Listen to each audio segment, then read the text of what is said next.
some accent that came on like the 1800s. It was not the 1800s. Well, it drove like it was, and a whole bunch of other cars. Now you're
Good evening, everybody.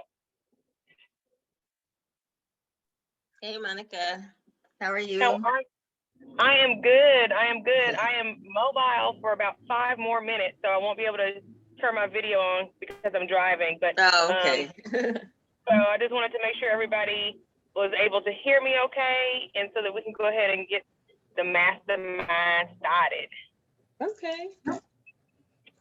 So first of all, let me make sure I announce that I have not called Sam. I was supposed to call Sam because that's where I'm stuck at. I just hadn't called them. I don't know. I could let Okay. everything else get in front of me versus doing what I know I needed to do for today. So that's my little accountability. So let's go around the room and discuss. Now I have a question.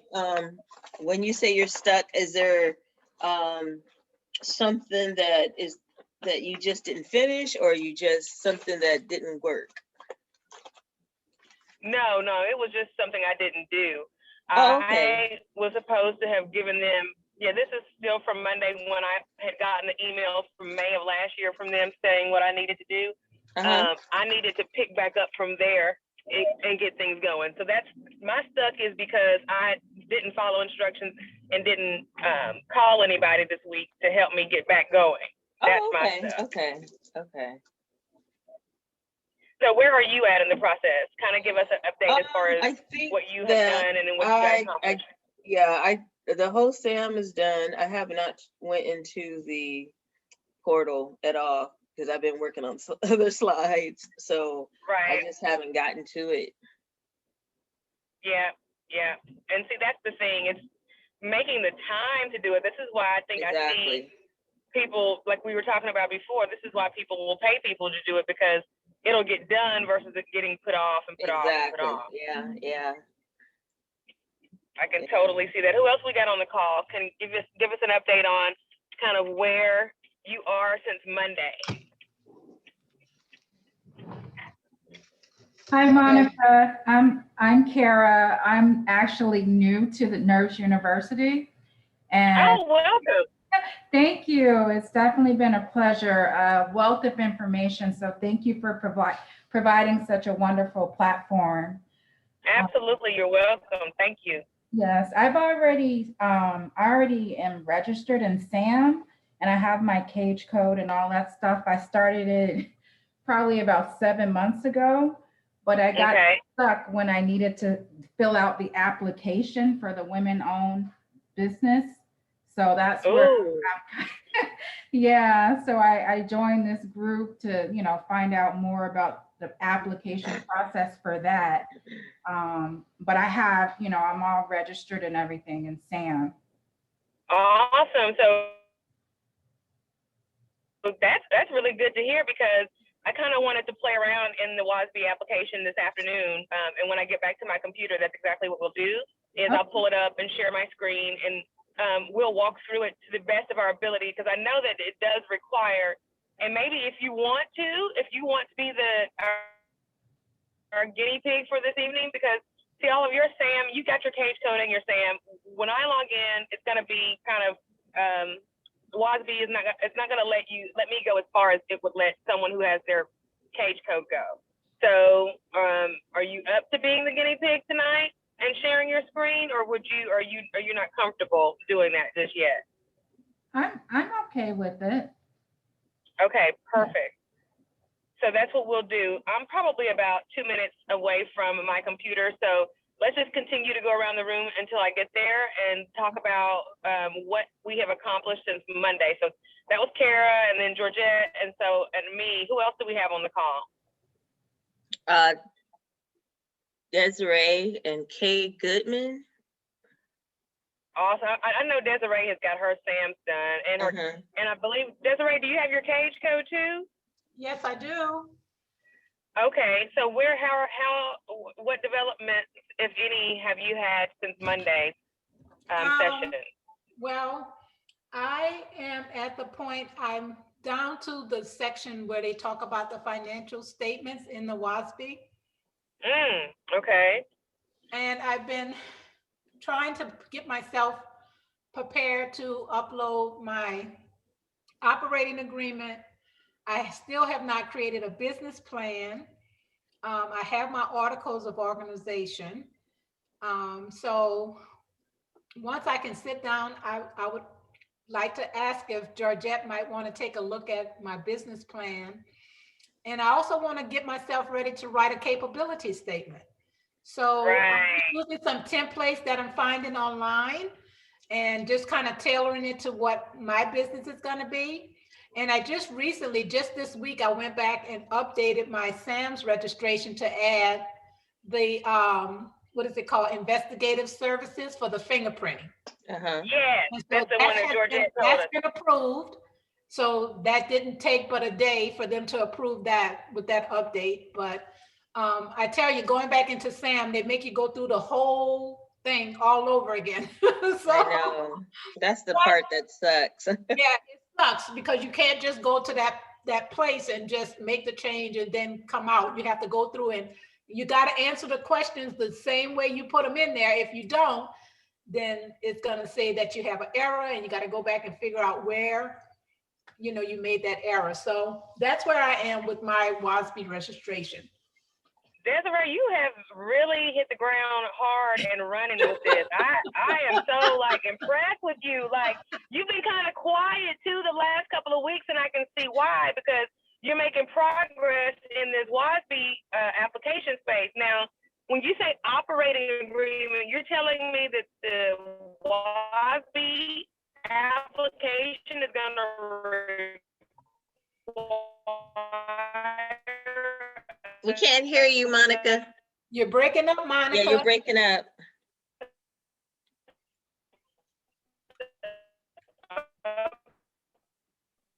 Monica? Yeah, you're still breaking up. Our LLC's operating it? So, is that right? Yes. Okay. Okay. Yeah. Hold on And for me. I Let saw, me see. I saw your video. I saw your video about.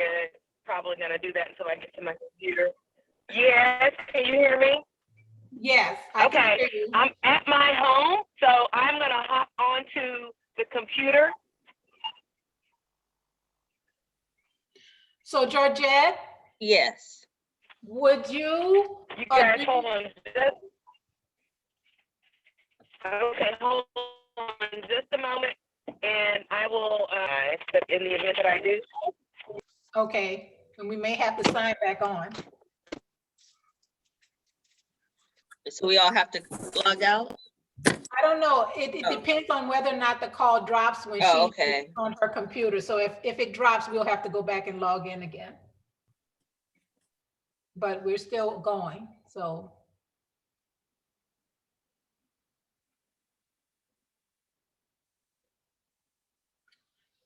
Georgette? Yes. Is it advisable to just look for templates of the capability statement, say through Google, and just tailor it to your own? Or is there a certain format that we need to follow? For the capability statements, I actually am going to be actually doing that as a service, but I would say the capability statements you see online may not have all the information that you're going to need. Okay. And what about if I contact my SBA person or my TPAC? Normally, I don't think they will give you, well, I don't know, unless you have a really good one. PTAC may have a sample, but you know, most of the information that you're gonna need is your your NAICS and your DUNS. Right. Any contracts, any work that you've done previously, you want to make sure that's in there. And honestly, in my experience, when we receive capability statements, even if you have 2 pages, I'm gonna be honest, you usually just look at the first page and you think everything is on there, you know, that's good enough. But you want to actually any work that's going to be similar to like the services that you're going after. And so, and then when it comes to the business plan, now I don't know if I don't think I said this in one of the trainings, but there's a regular business plan that you have that you're going to just have for your business, right? Right. And then, like, let's say you decide to move forward and go after 8A, and you want to go after that.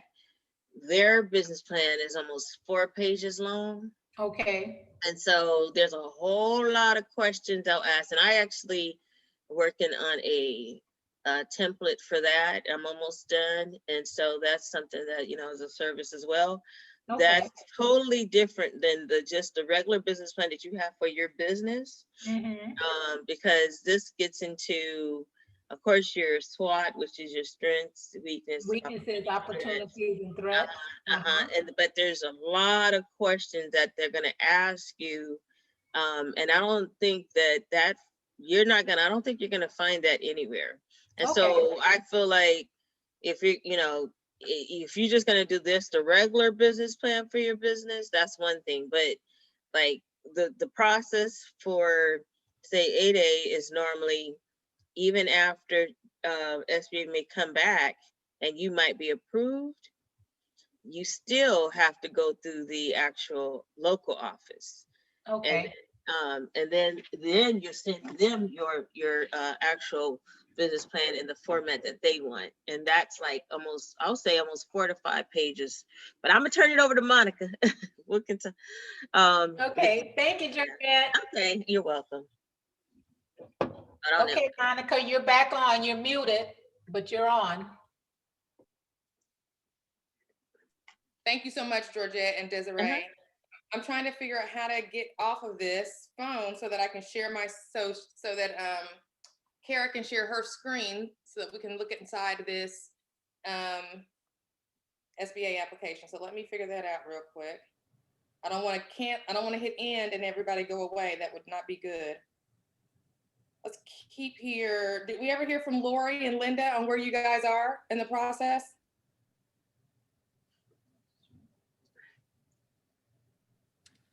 For me personally, I'm just starting. I've not done anything with the woman-owned business stuff. Okay. And who was that? Was that Linda? That was Lori. That was Lori. Linda, how about you? I'm starting to. Okay. I think I just made myself host. Let me just double check before I end it here. Yes. All right, Kara, I have given you the ability to show your screen. So if you want to go ahead and pull up wherever you are on the woman-owned small business application. Okay. I haven't started the women-owned business application yet. I've gotten everything set up in SAM where I'm registered as an entity. I'm not sure where the women-owned application is. Okay. We'll do that now then. Okay. So it's actually at their website, and let's go take a look. I'll start with sharing my screen, and then we'll do it that way. So all I do basically to get there, and I can't ever remember the actual URL, is I do woman-owned.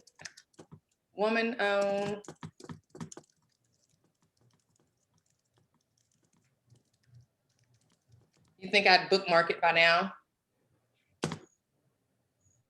I go straight to the SBA's site. You can see here, clicked on lots and lots of times. So that will be the best way to get to the application is by going directly to the SBA's website. And then you have to figure out where it is from there. So beta.certify.sba.gov is the link. Okay, maybe I'm not as far as I think I am, because I don't even remember beta certified. Maybe I'm just registered.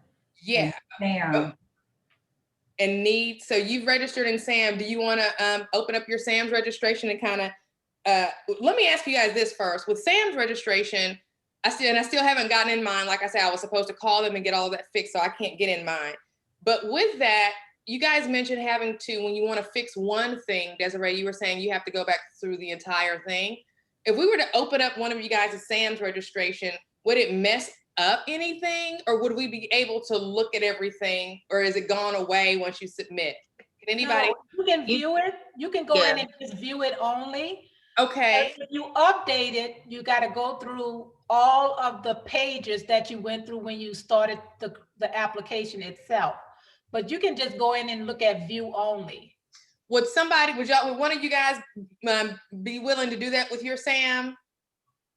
I can. Let me log in. Hold on. Give me a second. I think mine is up. Yeah, I think you could view the first page, the registration. let me. Go ahead. Yeah, go ahead then, Kara. And I'm sorry, I'm not familiar with Zoom as I should be. How do I share my screen? Because I have it up already. Go to the green box, and Desiree, we're going to bounce back and forth, so please do go ahead and get yours opened up as well. But Kara, look for the green box at the bottom of your Zoom toolbar. It should say share. Okay. And then click that arrow, I'm sorry, the little triangle pointing up. Or maybe just click on the box, the green box itself. It should say share screen. Okay. Share screen. Okay, I clicked on that. Okay. And from there, it's going to ask you, what do you want to share? It's going to bring up another box, and you pick which one of those things you'd like to share, be it your desktop. Perfect. Okay, got it. Thank you. Got it, girl. Yes.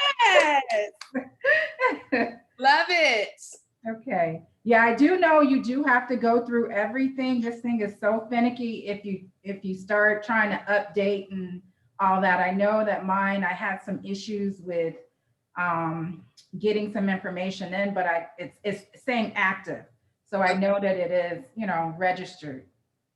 So walk us through, if you don't mind, just walk us through, what is this the beginning and what everything looks like when you very first come in? Yes, Okay. it is. When you first come on to sam.gov, once you have, your cage code and everything is pretty much active, you go in, if it's already active, if it's already in the system, you go into entity registration and you go in as an existing entity. Here? Right. Are you guys you're going brand new, correct? I have an existing SAM's registration that just needs to be updated. So I would probably go in existing entity.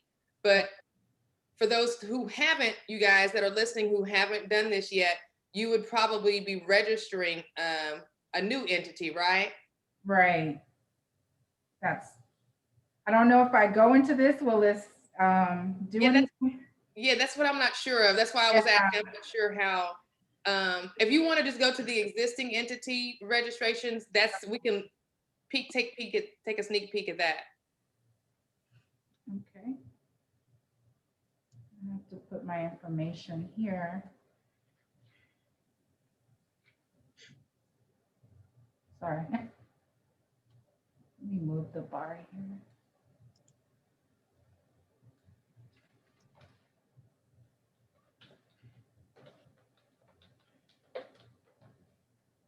That's a great business, by the way, if it's what I think it is. It's gonna get actually, because it's been so difficult trying to get everything, I actually have two businesses.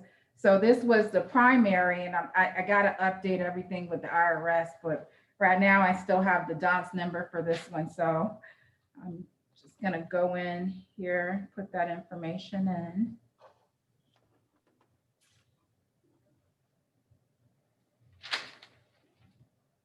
Let's see. It looks like you popped up down there in that entity list. Is that not? Oh, yeah, that's right. It did populate here. Let me see. Okay. Awesome. Okay, so not only are you active, but you are active through 2022. So I guess this is a 12-month, so we have to go back through this again every 12 months. Is that what I'm seeing? I think every year you have to register. If you have an existing entity already, you have to go back in, and if there's been any changes to your address, if there's been any changes or anything, you have to go back in and do like a yearly activation. Even if there hasn't been any changes, you just go back through the system. I already did that, and you just click on, just keep everything the same if things haven't changed. And if things have changed, of course, if there's any changes with your address, everything has to match up with the IRS and your DONS number and all that stuff for you to be able to continue to register the existing entity. Gotcha. Is there any way that you can go to the screen where the dynamic business search tool is located? I'm not sure where that is, and I know it's probably 3 or 4 screens in. I think it's towards the end of the setup. But this doesn't look very user-friendly to go back and search. It's like it'll throw you out, because that happened to me. I accidentally clicked on the wrong thing and I had to go all the way back through. And I know I just became active because I had to contact Sam's and everything to try to get everything back up and registered. I don't know why it's not user-friendly at all. So I'm not sure exactly. Does someone else know where that information is on there? It may be that we have to create a shell one, and I think that's what I'm going to do. Okay. Monica, the dynamic small business search is going to be actually the very last screen right before you hit submit. And so she's going to have to put all her information in. Like if Desiree Johnson is in, if she's in, it might be good to let her, go in and go. Logging in as we speak. I had to get my security code. Hold on. Okay, perfect. Okay, Kara, awesome. Thank you. Because we don't want to have you clicking around in here and disrupt anything that you have going on. So Desiree is going to pick up the share. So you, thank you very much for sharing your screen, and we'll turn it over to Desiree. Okay, no problem. And I am actually, while we're doing this, going to go ahead and start my business number 2's registration. So Monday when we talked, I shared with you guys some emails that were from People First Realty's registration for SAM. I started it last year and I stopped it. So I have not yet started the SAM.gov registration for complete signings. So I guess tonight, since I didn't make any headway on People First this week, I can go ahead and at least get SAM.gov started for complete signings. And after we look at Desiree's screen, I will show you my screen as I'll start it from the very beginning. So, because I've already got the DUNS number for complete signing, so it should be fairly easy to start. So, Desiree, are you ready? I'm logged in, so you want to give me permission to share my screen? You have it, Kara. If you could, please stop your share. That's the only way that somebody else will be able to start. Okay, I see here. Okay, I just stopped it. Okay, perfect. All righty, and I will share mine. Okay, can you see mine? Yes. Okay, so I just logged in, and I know it's toward the end. We want to see the data, the DSB. The dynamic business search, yes. Okay, so I'm gonna go here for an existing entity registration. It's here. And I'm going to hit view. If you do an update, that's when you have to go back through the entire thing. So I would, unless I had to, I would just go to view. Girl, I love that your cage code is populated. I'm so impressed. You got me motivated. Look at your stuff. You can do it, Monica. You can do it. Look at your address. You guys, I'm gonna pause for just a second. Look at her address. Does that not look like she's like a big, fancy corporation with that address? Yes. Now, when I did my presentation on SAM registration, this same address is what they were giving me grief about because it's a virtual address. And so there are other businesses at this address, but they're not affiliated with my business. But apparently I satisfied the questions that they asked me and they went ahead and approved my account with this address. So I was like, thank you, Jesus. And then two, talk to us for a second while we're at this screen. We see your activation date of May the 13th. Remind us again on when you started this process. I started the process in early February. Okay. Of 2021. Okay. And I ran into a snag around early March, and that's because the cage code review had some questions about my address and if I had any other companies affiliated with it. They had questions about just some general things that I was able to satisfy those questions. I responded within a 3-day period. And the next thing I know, they activated my account and then I received my cage code. So. Got you. But I already Okay, had my DUNS number, I had my EIN number, I had my business banking account, I had all that information, so that went in with ease, but it was just some minor things about the address and everything that they had questions about.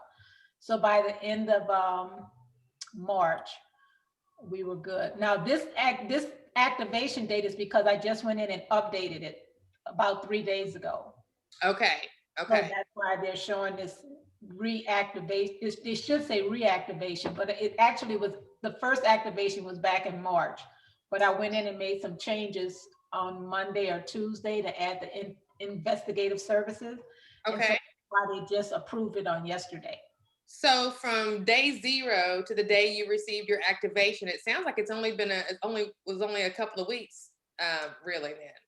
Initially, yes, it was just a couple of weeks. And the delay was on my side because they were sending me emails about some issues they were having with my EIN number and my DUNS number, but I was slow to get back to them in responding. So it was just a lot of back and forward with emails. So some of the delay was on my end, and then I had to wait until they review it before I got approval. Got you. Okay, awesome. And just feel free to walk us through whatever you, wherever that little dynamic business search thing could be hiding. Okay, I'm thinking it's down here. Is that correct, Georgette? Because now we're down at toward the end of the application back here, right? Right. What was your question?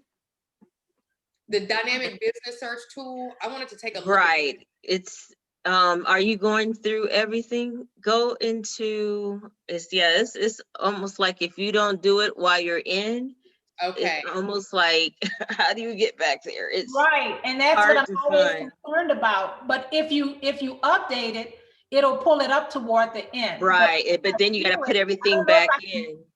I don't know if I can see it when I view it, but I'll go down to this section and see if it'll. Okay, go to the entity, let's see, overview. But yeah, it's okay. Hard to get to if you don't do it right when you're in it. So it's tucked away, so we won't be able to take a peek at that. But so unless we are starting from the beginning and walking all the way through. So yeah, right. This would be a good time, as good of a time as any for us to start that. So I will share my screen. Okay, so I'll stop my share. Okay. All right. And let me share my screen.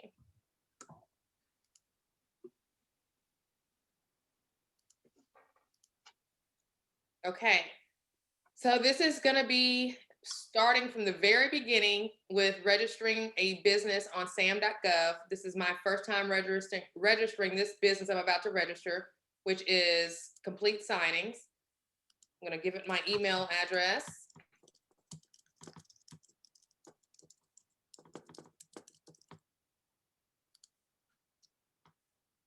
All right, now it wants to get my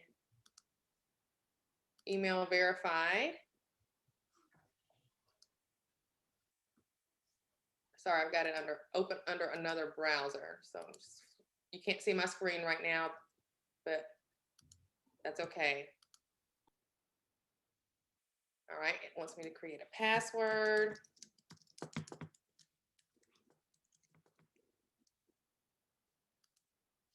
All right.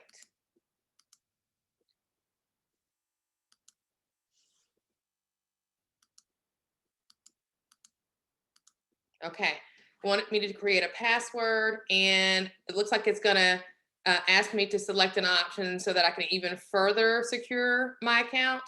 So what I'm gonna do is, goodness night of the day, which one? Let's go with phone for right now, because keeping up with backup codes does not sound like a good idea for me, nor does keeping up with a security key or having a security key, because I don't have that. Okay, so let's just go with the phone. We'll do it that way, even though it may not be the most secure for sake of time, we'll do that. All right, so I'm asking it to send me the code. And it got it here really quickly.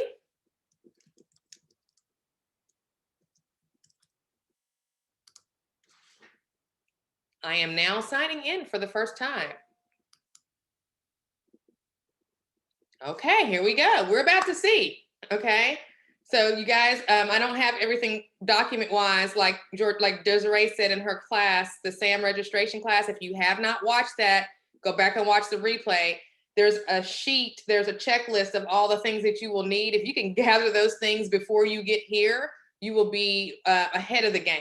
I don't have all of that stuff together, but we're gonna just work it out, and I can probably pull things down electronically that I need to pull down. So it says here, create an account, choose an account type. You have successfully created a login.gov account. There is no SAM user account that matches the profile you created. If you have an existing SAM account, you will need to update your login.gov profile with the email address used in SAM. Otherwise, the links on this page, use the links on this page to create a new SAM account. You will need this account to manage entity registrations, exclusion records, request data access, and save searches. So question, with you guys that have multiple businesses, are you registering each business under its own sam.gov?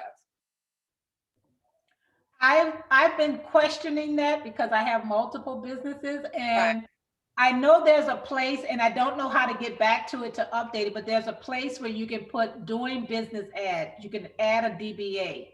Okay. And I wanted to ask Georgette. You know what the problem with that is, like, are you going to actually use a different address? Like, I have a business, I go in and for grants, but when I went in to do my SAM for my for-profit, that was one of the problems I was having, is that address was the same address as I had to explain it to them. And then once I explained it to them, then they were like, okay, you're good. But if you're gonna have more than 2 companies, you're probably gonna have to have a different address for the other company. Gotcha. It could cause a problem. Okay, well, that's perfect for me because I do happen to have a physical location for complete signings that's separate from my address associated with the other one. So we'll get going. It says here, you need an individual user account to register an entity, This is separate from the profile you create on login.gov. So here we go.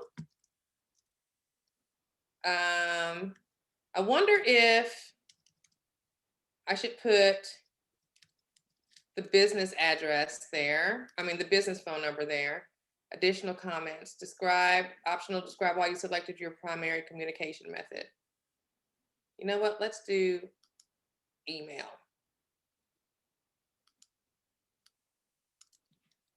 I prefer to receive email as they come to my phone immediately, whereas I may inadvertently miss a phone call. I am not likely to miss an email. Probably TMI, but they gave me a box, so I used it. Okay, SAM username. Username must be at least 6 characters in length once created. The username, may only contain letters. Okay, so what do I want my username to be? All right, security question. In what city did you meet your spouse, significant other? Well, let's just do this because I'm not with a spouse or significant other. In what city or town did your parents meet? They met in Memphis. All right. My first full-time job was in Clarksville. And where were you when you first heard about 9/11? I was at work. Next. All right, so this is my security questions situation, and it is asking me, it looks like, to double check everything. And I am, so I'm going to go ahead and click submit. Confirmation, you have successfully created your SAM account. Okay, There is no further action required. You will receive a confirmation email with your username. Select done. Okay, well, that was pretty painless. Let's go to the email now. Notification. Thank you for creating a user account in the US government system for award management. You do not need this username to log in. Okay, your account is already active in SAM. You may now register your entities, request data access, or manage other users' roles. If you need a role assigned, a new role assigned, request the role from the entity administrator. Perfect. All right, well, let's come into SAM and log in. Email address.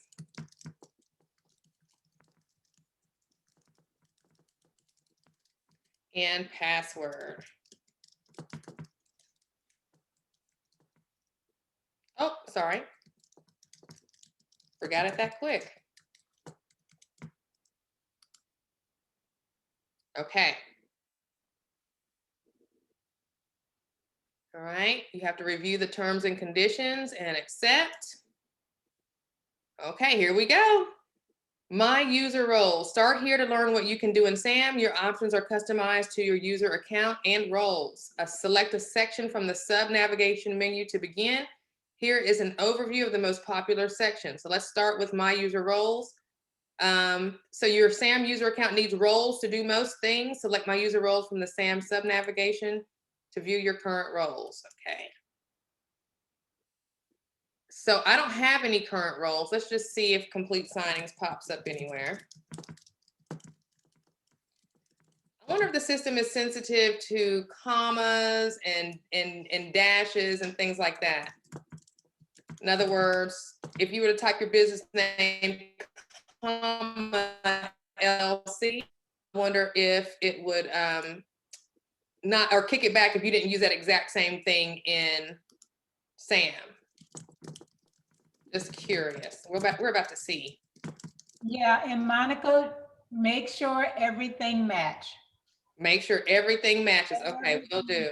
I would pull up my DUNS. I will pull up my IRS-EIN and make sure everything matches what you put into SAMS. Because if you don't, that's going to be a kickback, and you're going to have to go and make that change. Yes, I second that, Monica. This is Kara. That happened to me. Everything has to match. Gotcha. So what I'm looking at here is my Dun & Bradstreet number, because I'm going to need to provide that to the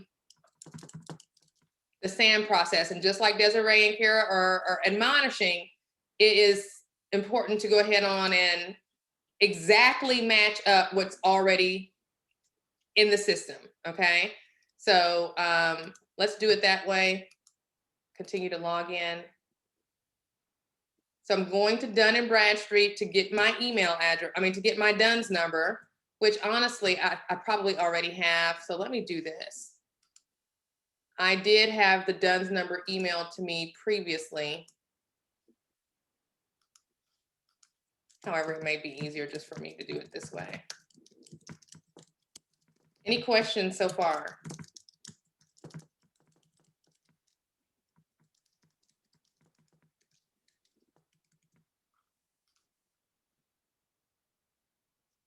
Oh.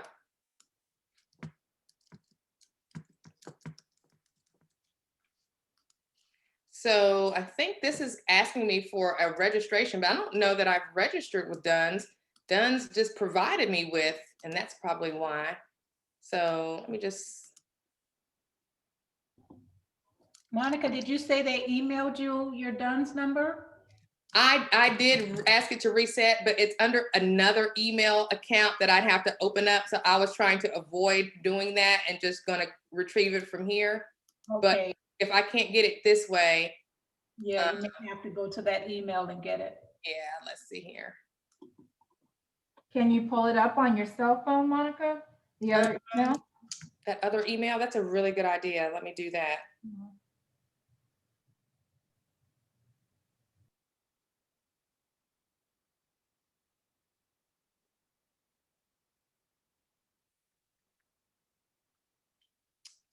Okay.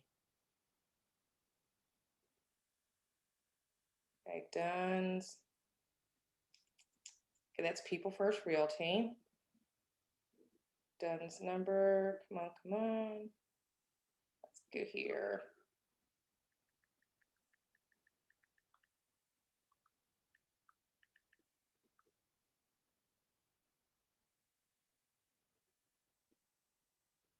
And it's not.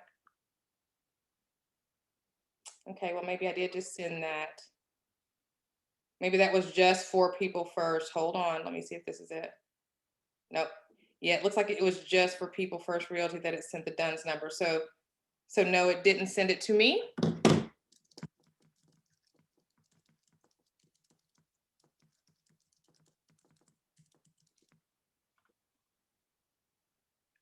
Okay.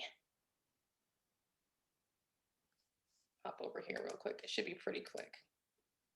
So, and this is just to point out the importance of what Desiree was saying. Have all of this information handy. Okay. It came within moments, but it just took me 5 minutes to do that. So I can definitely see how you can elongate this process by just not having your paperwork right in front of you. So here's the entity, the Dunn's number, and I didn't put any dashes or dots. So there's nobody in there. So I guess I'm going to have to request a role with a new entity, or am I going to need to go to entity registrations?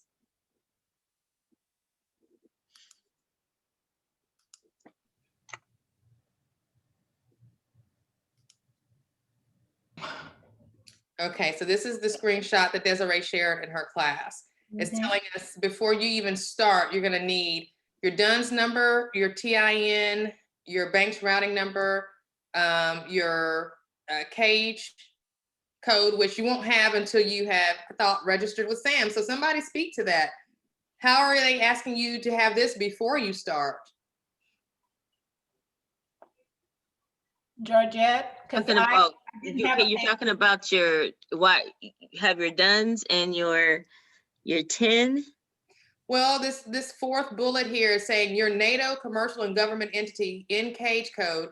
No, that's different. That's a NATO. That's not, the cage code is going to be assigned to you once you go through the whole process. That's what I thought. Right, because see on the top where it says international, so Right. we're not talking about, the people in states, it's out of state. But your Dunn's, your TIN, you must have all that. Okay. So it's telling us that we need this before we proceed, but that's not accurate, apparently. Well, that actually is not applicable. It's only for international. Gotcha. Your Dunn's number, legal business name, da da da da. Okay, perfect. All right, what type of entity are you registering? A business. Why are you registering this entity to do business with U.S. government? Because I want to be able to bid on federal contracts and other procurement opportunities. Can I check both? No, one or the other. Because see, that's what I was saying. I have one in for my nonprofit just for grants. And then the for-profit is the one I selected on top. Got you. So I'm going to stick with the one on top because it does more line up with a for-profit business. Okay, all awards, purpose of registration, you are required to complete the following sections. Okay, I've got to do core data, assertions, representatives and certifications, and points of contact. All right, Dunn's number. Perfect. Entity name.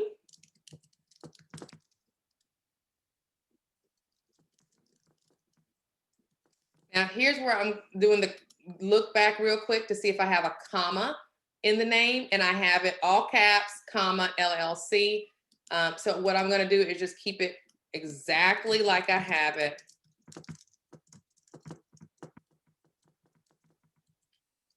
And I'm going to peek over at the structure of my address. I do not have a dot after the W. I do not have a dot after the abbreviation for boulevard or suite. So I'm going to keep consistent with the same.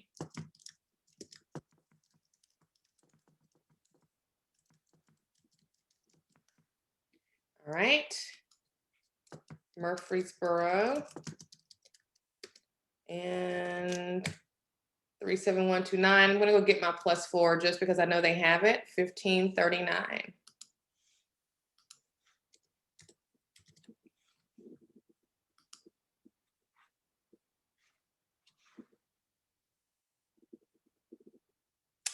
Details entered by the user and validated details. So since everything matched up perfectly, it looks like it came in with no problem. I am glad that I went on and got the +4 from my for my zip code, because it didn't have nothing came back as an issue so far. So that's good. So save and continue. Business start date. I am going to verify this at the Secretary of State's website, because I got a feeling if I don't have the dates exactly right, something may be a problem. I don't want to run into any issues.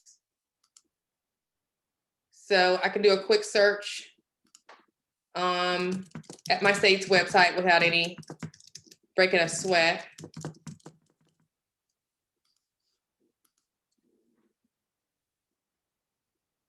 Okay, there I am, entity filing date 10/6/20. So I'm going to use that date in the format they're requesting it from me in. Fiscal year end date is going to always be for me 12/31. I use my fiscal end year is the end of the calendar year. Company division name, I'm not there yet. Corporate URL.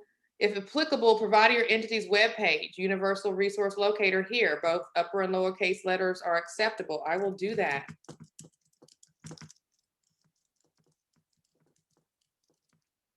Okay, MPIN. The MPIN must be 9 characters in length, 1 letter, 1 number, no spaces. So what is it? It will be shared with authorized partner applications, grants.gov, okay, past performance information retrieval system. The MPIN acts as your password in these systems, and you should guard it as such. The MPIN must be 9 characters long, and I'm gonna tell you right now. You better write it down. I'm about to get a pen. You know I'm gonna need it. I'm looking for a pen right now, because all these passwords I'm not gonna remember. So we have the MPIN. We got Sam, and it's got to be 9 characters. So what I'm going to do is I'm just going to keep it consistent until it tells me I can't.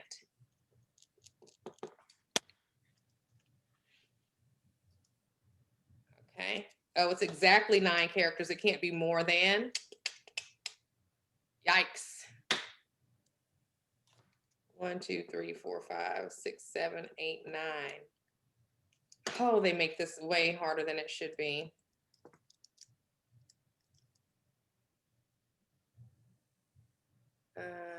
Oh. May not contain any spaces or special characters. Okay, so I'm going to stop sharing while I create my MPIN, since it's such a sensitive thing. I'm going to come back over here and create it real quick.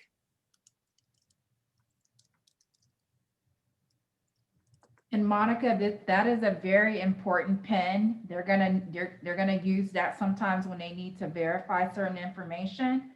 So it's very important that you remember that and PIN. It's kind of difficult to change as well. So. Okay, 1, 2, 3, 4, 5, 6, 7, 8, 9. I am now done creating my MPIN, and I am writing it down. Okay, so address, I'm just going to fill in this screen, and then I will start to share the screen again. It's just asking me for my mailing address, so I'm just going to input the same exact format of the address as I did before. No dots after my abbreviations. And yes, I am using the +4 on the zip. All right. And it's asking me TIN type, and I'm going to put EIN, and it's asking for my EIN. So I'm going to hop over here and grab that really quickly from my email. Does anybody have any questions or anything so far while I'm going through this?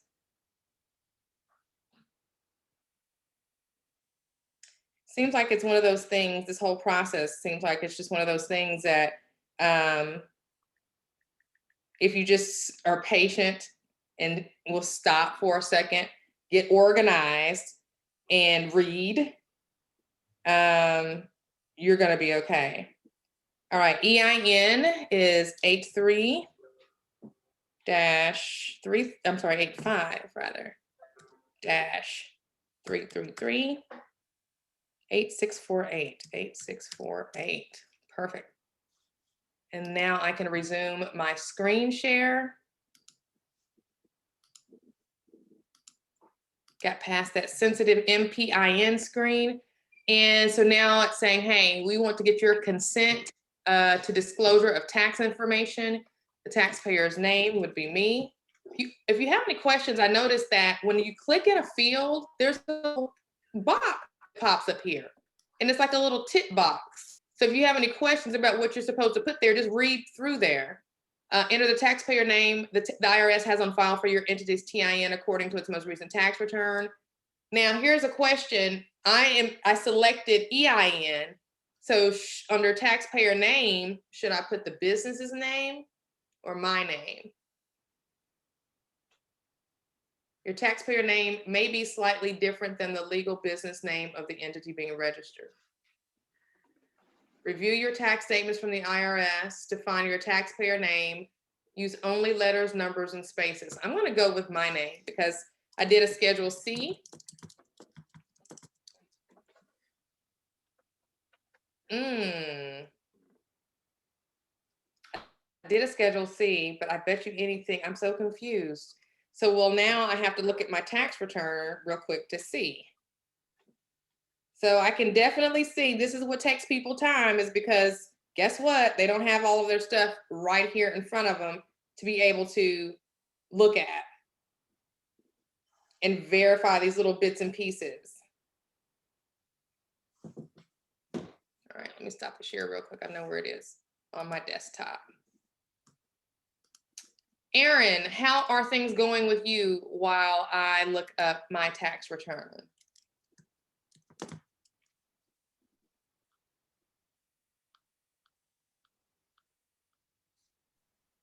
Are you talking to me? Yeah, how are things going with you as far as your progress since Monday? Oh, well, I haven't made a whole lot just because I started a new job on Monday. So after I've gotten up, this is the first day that I've been awake after 3 o'clock. Oh, wow. So I haven't done a whole lot. I'm getting there though. Okay. So I'm looking at my 2020 Schedule C, and name of proprietor is Monica Wilder, and business name is Complete Signings LLC. So we are going to, and I see a problem. The business address that was placed on the tax return, and I didn't catch this with my tax preparer, is not correct. This is supposed to be the 352 West Northfield Boulevard, and she's got my home address. So what do you guys think is going to happen when the TIN search comes back? You're going to have to go back and update it. Exactly. So I can tell that's going to be a problem. So, and I got my taxes prepared at H&R Block, and what they do is a lot of those fields just populate, so they don't have to keep entering information over and over again. And I just didn't catch this, that it populated with my home address. So here we go. So we'll come over here and we'll come back. And taxpayer address, I'm probably gonna be better off just going with what's there.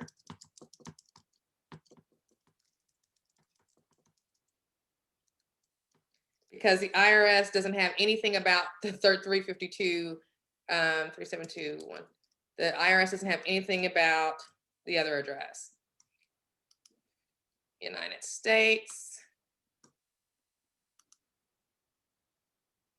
Tax year 2020. Name of individual executing consent, Monica Wilder. Title of the individual executing consent. So what I'm going to do real quick is see what title we gave myself here so that I can be consistent. Okay. I don't see it on the form on the Schedule C anywhere. So I'm just going to go with owner. All right.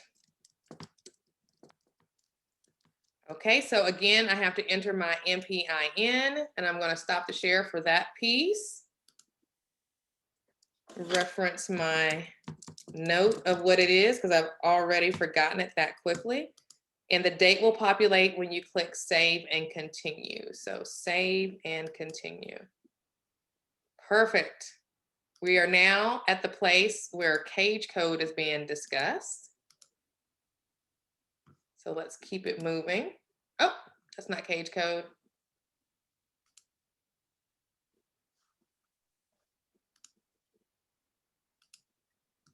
Let's share this. Okay, I know you guys can't see my screen yet, so let me fix that. Now, okay, cage code, the commercial and government entity code is a 5-character alphanumeric identifier assigned to entities located in the United States and its outlying areas by the Defense Logistics Agency CAGE program.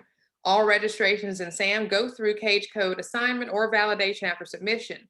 If your entity already has a CAGE code provided on this page, SAM will check to see if you've entered a valid CAGE code. If you want to search for CAGE code information, go to the DLA CAGE website. If you do not have a CAGE code, one will be assigned by the DLA CAGE program after you submit your entity registration. Does your entity already have a CAGE code? No. Save and continue. Okay. So now we have to provide information about ownership and control. View the definition of immediate owner. Does another entity own or control the entity you are registering? I can just tell you that is a no. Are you a successor or the predecessor that held a federal contract or grant within the last 3 years? Are you a successor to a predecessor? No, I'm not any of that. Save. Okay. Country of incorporation is going to be United States. State of incorporation is going to be Tennessee. Company security level, I'm going to go with a not applicable. Highest employee security level, not applicable. You categorize your entity as business or organization. Further describe your entity by selecting relevant business types. Okay, here's where it's going to get fun. I'm not a community development corporation, educational institute. Well, why are these institution types so limited? They only have 6 choices. A CDC, which is a community development corporation, a domestic shelter, an educational institution, foundation, hospital, or veterinary hospital. Very strange choices there. What did you guys do, Kara and Desiree? I believe I did not applicable. I did not applicable as well. Okay. Is your entity certified by a state certifying agency as a Department of Transportation Disadvantaged Business Enterprise? Not yet, but so here's a good time to stop and bring that up. We are so focused on the federal certifications, which we definitely should be, but do not sleep on your local certifications. The state of Tennessee, Desiree, has a really easy website for you to go get your minority disadvantaged business owned enterprise certifications. They're from the state level, and we can see that they talk to each other simply because they are asking about that here. So unfortunately, system. What was that? Is that the Edison system? Edison, I think, is what the state uses to process payroll, but this particular website is the DOT's DBE application process for we'll look at it once I get off of here. We'll go take a look at it. And then everybody else, you guys will be able to search for the same thing in your state. Native American entity type. Oh, I skipped something. Disadvantaged business enterprise. Is your entity certified by a state? No, I'm not. Native American entity type. I'm not any of these. Organization factors. Do one or more of these organization factors apply to your entity? If none of these apply, select not applicable. All right, I'm not foreign owned. I'm not a small agricultural cooperative. although my third business is, I'm not a subchapter S or manufacturer of goods, but I am an LLC. What is the form of your entity as defined by the IRS? So I am corporate. I'm a corporate entity, but I'm not tax exempt. So is this what you guys that have single member LLCs, is this what you guys selected? That is what I selected. I'm a single member LLC. Corporate entity, yeah. What is your entity's profit structure? For profit.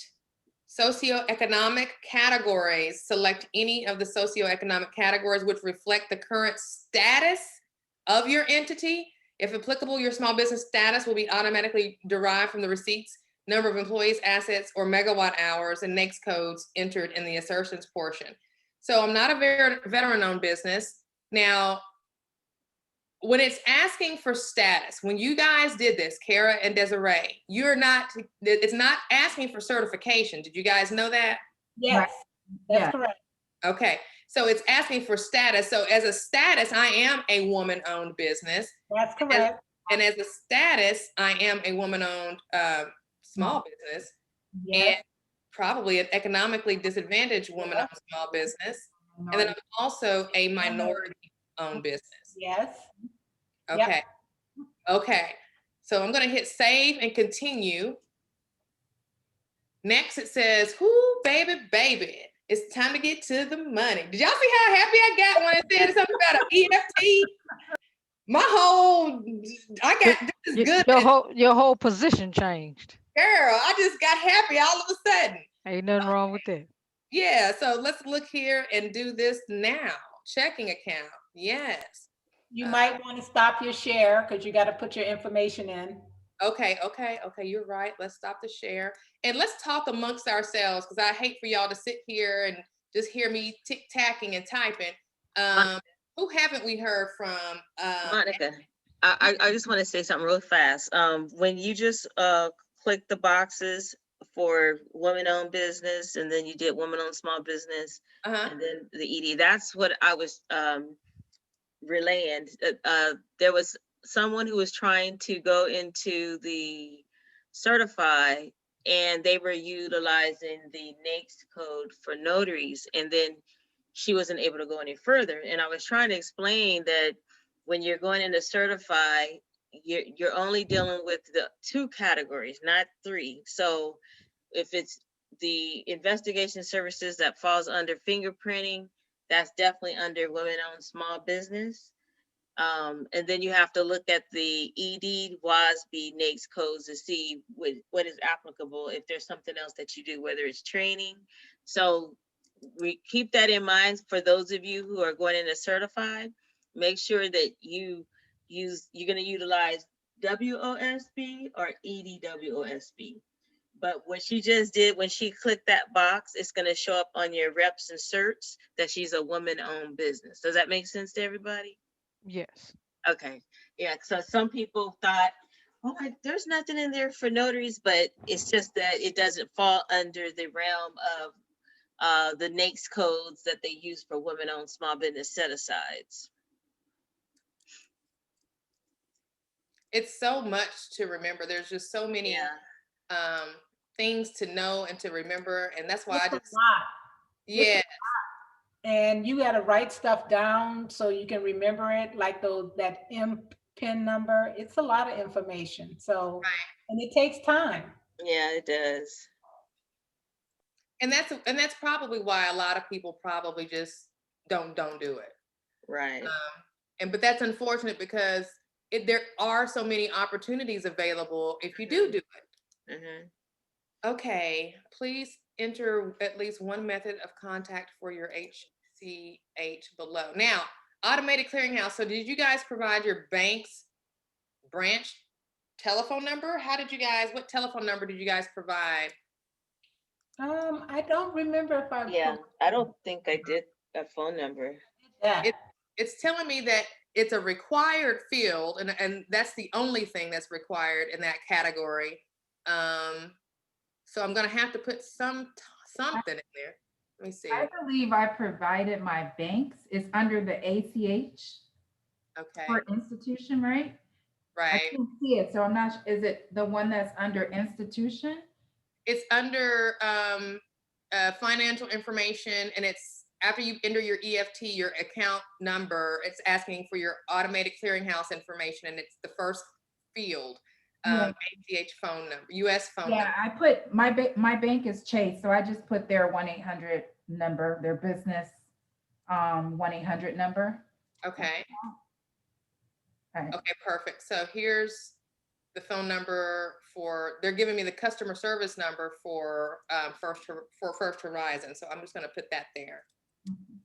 Can I make a comment, Monica, while you? Yeah, absolutely. We have to be very careful. Once you get approved, I noticed I started getting these emails about I needed to update my profile. And the company sounds like they were official. So I decided to call them because they kept sending emails.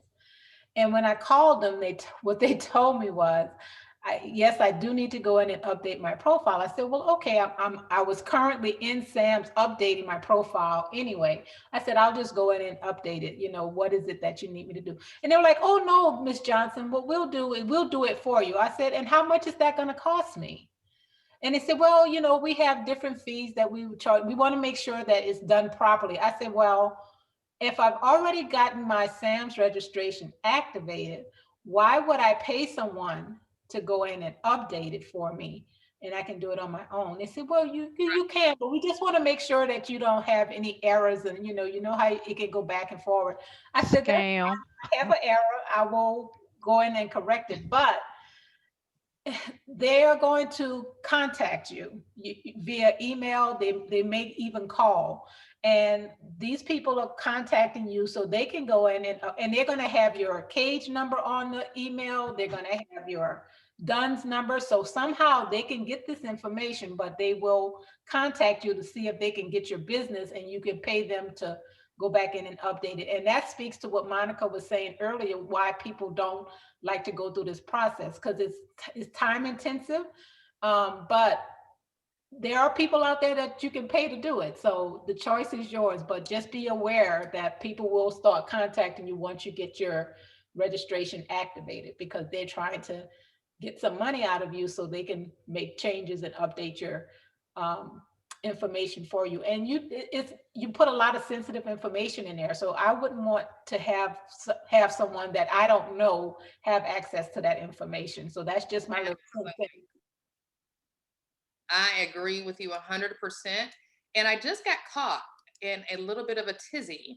I hit submit, and oh my goodness, I got some errors. And it says mandatory errors, please. And I'm sharing again with you now because it has blocked out my account number and blocked out my other stuff. But I wanted to show this to you because I didn't pay attention. Please select an answer for credit card payment usage. I'm looking, where is it? But guess what? It was right here at the top, and I hopped down here and just completely overlooked it. Do you accept credit cards as a method of payment? Yes. So now I will save and continue, and hopefully it will let me pass this step. And it looks like it did.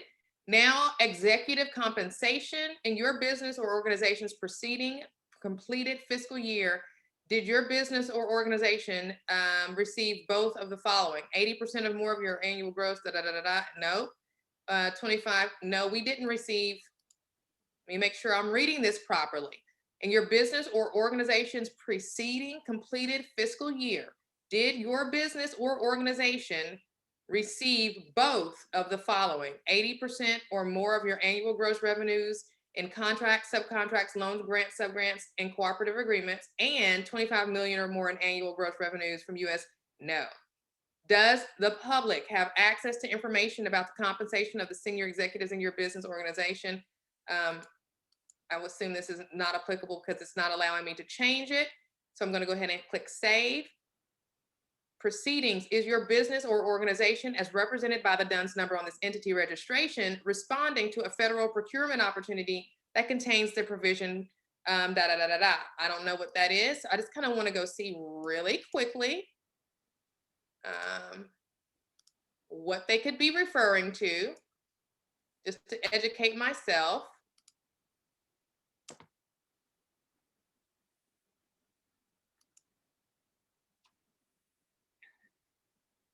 Information regarding responsibility matters. Okay. Okay, it doesn't really look like, it's just telling me this is the rule or whatever this is that they have cited. I just kind of wanted to understand a little bit more about what it was, and then just scanning over it. I don't think it's going to be something that I have to worry about. So I'm going to go back over here and select a value. I'm going to say no. Save and continue. Next, include my entity's non-sensitive information in SAM public record and public search engine results and the public data file. I want to maximize my business opportunities with U.S. government and other partners. If I uncheck this box, my entity's non-sensitive information will only be available to the public in the SAM public data file. So of course, you want to keep this box checked, obviously. And it says here, SAM never releases sensitive information, such as your taxpayer identification number or banking information for electronic funds transfer to the public. So that's good to know.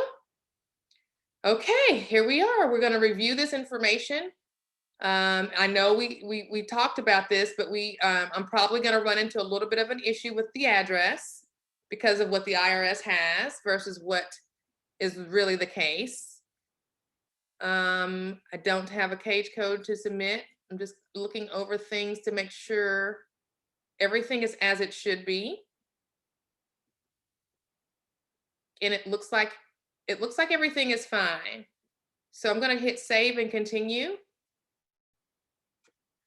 Okay, so please describe the goods and services your entity provides. So what I'm going to do is definitely go into the next code for investigative services as instructed by Georgette. Also, I'm going to, honestly, it's even better if you just pull up the WASB one, because I do want to get WASB approved. So I'm going to focus on those NAICS codes that are acceptable to that program. So why not go ahead and use their printout, 561. 561-611. So I'm going to grab that, get out of all of these, and I'm going to put that there and paste. Oh no, I've got to add. So interesting. How do you add? Hit okay. Okay. There we go. So you have to hit that search bar in order for it to pull up. Then you can click on add. Okay. And there's another one under complete signings that I definitely want to do. And that's going to be the educational, the professional services training, I'm going to add 611430.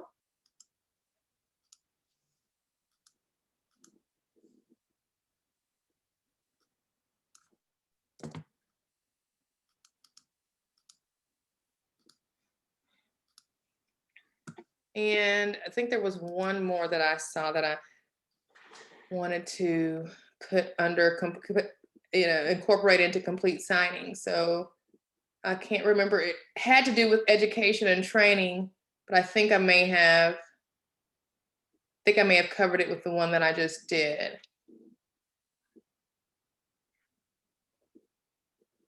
Professional and management development training. I think that's the one I just did. If you don't see it, Monica, you can go to census.gov and do a search just for the name, and then come back here and then see if you can find it, so you'll know what it falls under. If it's education, it might be under the 600. Yeah. So scroll down. I'm gonna actually. Is it educational support services? Now, one thing I'll say, like, okay, for instance, 611430 611-710. If you can do the search on census.gov just to see what it entails, so you'll know if that's the correct one. So it'll tell you what falls under that.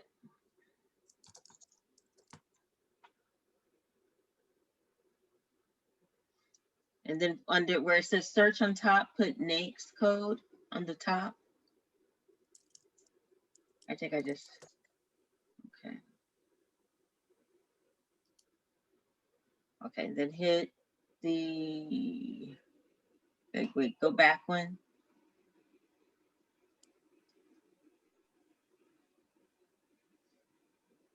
Okay, go, okay. Hit the, should be the, did you already hit the top? Okay. And then right there, put in the actual keyword.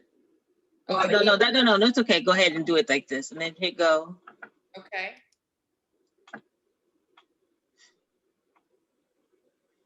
And then see on the right side, and it tell you all the information that corresponds to that particular NAICS code.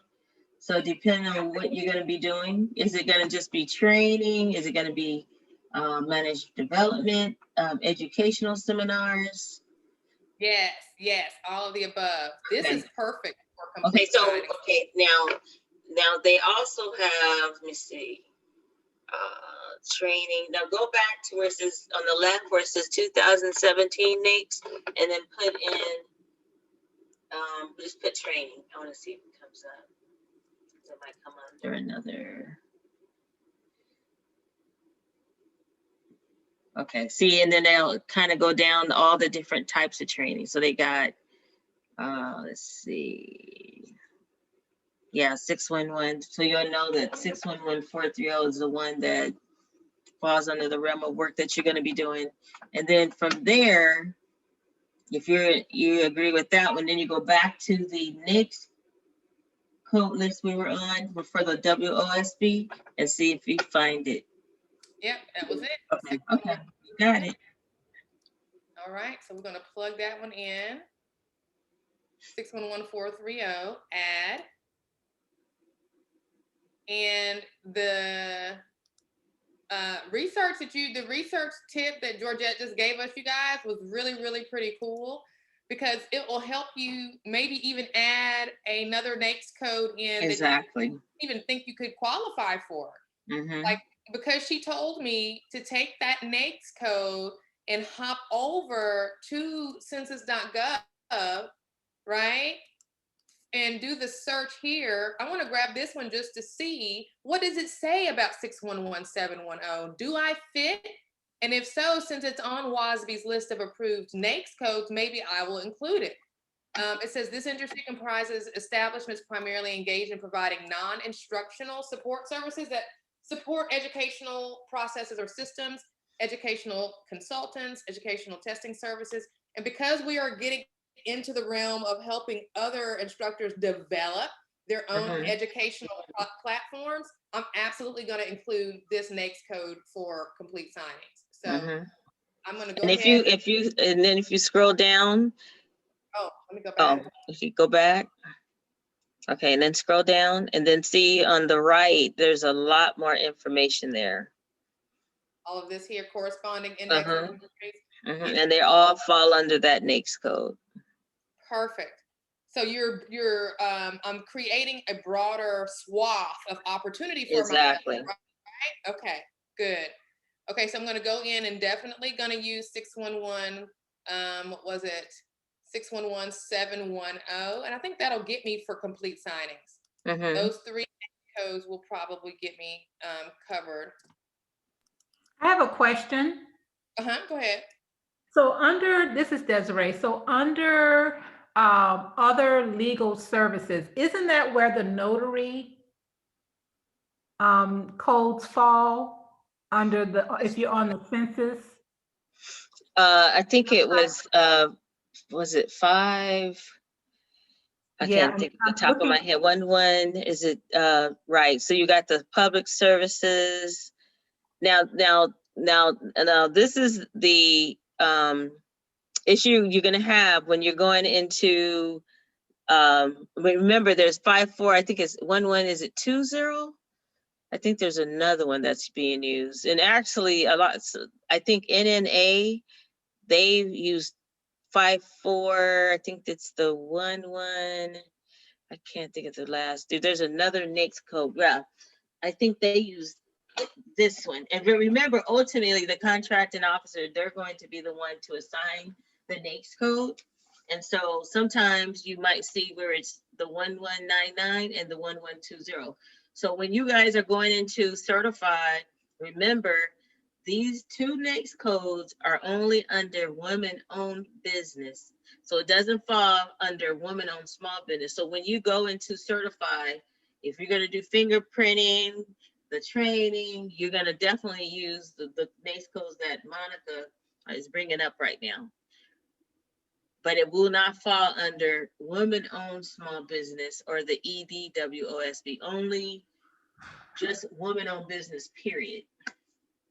Do you guys understand what Georgette is saying? So basically, perfect example. So you have women-owned businesses, and that some of them are large and some of them are small. So when it's just WOB, what's going to happen, like when she's done in her certs and reps, it's going to show she's woman-owned business. It's going to show she's woman-owned small business. And then if there's a NAICS code that falls under EDWOSB, that will also show up when you do certified. Does that make, I hope I didn't confuse everybody.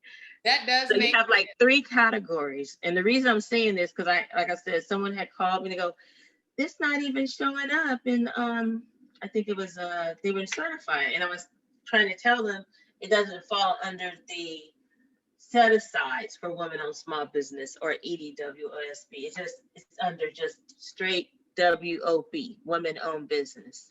So think of it like that. You have 3 categories, but the 2 categories you're going to be looking at is the small business set asides for women-owned businesses and certified. So I hope I didn't confuse everybody. Basically, go ahead, Desiree. So Georgette, the one that I was talking about for the woman-owned small business NAICS code is 541199. And right. Okay, so that one, it doesn't fall under the category of women-owned small business, but it will fall under women-owned business. So when you actually went in and did your SAM, and you know how Monica checked the box for women-owned business, it'll show up in your reps and certs. But it will not, it's not under the list for women-owned small business or EDWOSB. Okay. So you have to remember, like, when the reason you are going into certified is because you're saying you fall under this particular NAICS code falls under just women-owned small businesses or economically disadvantaged women-owned small business. So don't use that NAICS code at all when you go into certified. Only use like the training, the fingerprinting, professional development, because they created certain lists that they felt fell under women-owned small businesses. Does that make sense now? Yeah, yes. And I wanted to let Monica know they also have some real estate ones in there too. Those are the ones I'm going to use for my other business, People First Realty. So I'm going to use those NAICS codes when I finish and update that, Sam. So thank you for pointing that out, because the key is, it sounds like everybody, what Georgette is trying to tell us is there's under the Women-Owned Small Business Program, only certain NAICS codes that will work. And you get ready to certify. Right. And they give you this list, and these are the ones that you want to fit within. Exactly. But then they also too will tell you over here, so this is going to be your resource to figure things out. So okay, so let's keep it going, because we only have a few minutes here, and I want to go ahead and make sure I'm able to get all the way through. Now, when it comes to add product and service codes, I'm not exactly sure, in addition to the NAICS codes, what this is. It's saying they're optional, 4-character and alphanumeric codes used to identify the products and or services your entity provides. Since they're optional and we're crunched for time, I'm not going to spend any time learning any more about that. I'm just going to go ahead and save. And I'm sure it could probably help if I was to spend the time and learn it. It gives you probably more search opportunities. Right. Actually, you know what? When I do training next week, I'll talk about that. I'll even put in a link where it will show you the product service codes that correspond to the NAICS codes. I'm glad you said that because I didn't even think about it. And then here it's telling me, you made a mistake. Please select a primary value. I did not tell the system which one of these NAICS codes that I wanted to be as my primary. Exactly. Now here's another thing, Monica. When you determined which one is your primary, remember, like, let's say that you decided to put in for the 8A program. Your primary is what's going to be used. So even though you may have all the other NAICS codes, it's the primary that they're going to be looking at. So remember that, like, as you're doing this.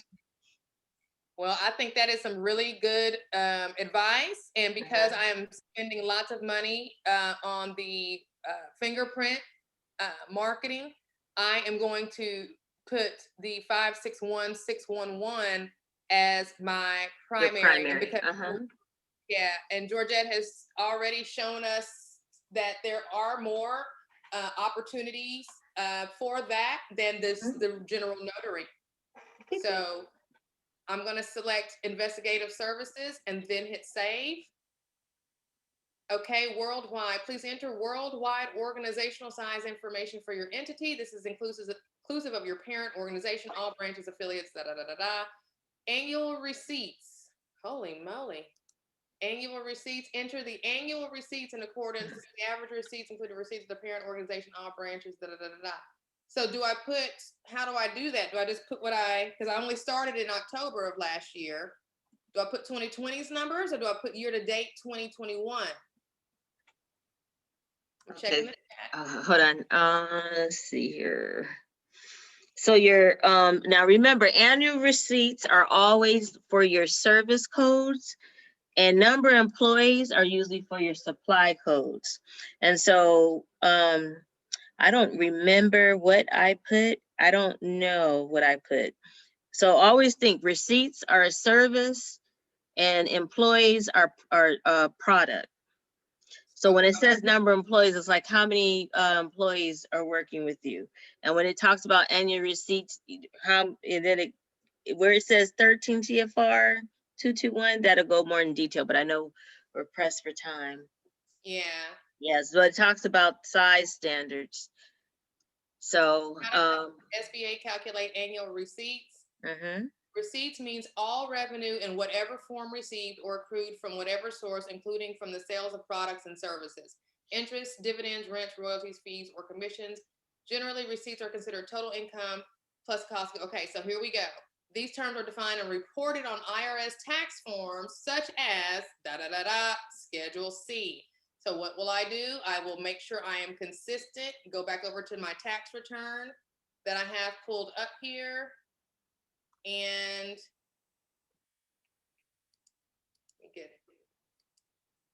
we'll go ahead on and just use the 2020 number for that. That way it will all be consistent with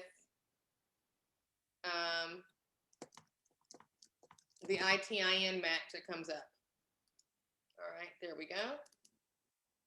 So for 2020, complete signings reported $5,023 in gross receipts on the 2020 tax year. So we'll go and do that. 5023. Now that's probably gonna make me look like a little bitty peon, but hopefully they take into account that they see the business registration or entity start date was October, and that they know my fiscal year ends in December, and that's reflective of those 3 months. Okay, location, annual receipts are going to be the same as the worldwide annual receipts, and the number of employees is going to be the same. Hit save and continue. And I may need to update that annual receipts to be reflective of of now, because it just seems like it might be a little slighting myself by not really letting them know about everything, because it didn't specify 2020. How did you guys handle that, Desiree and Kara?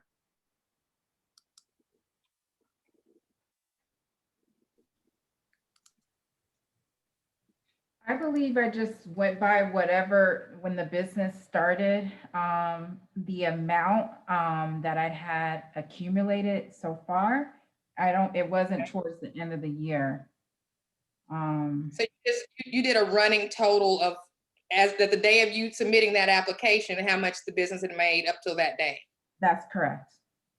Okay, I'm gonna do this. That's what I did. I wasn't sure if that was right or not, but that's what I did. Yeah, and same for me, Monica, because I formulated my business in December of 2020, but I didn't put in my application until February. So okay, I didn't have a lot to report, but because it was just maybe 2 months or so, it wasn't that much, and they still approved it with what I put in. Okay.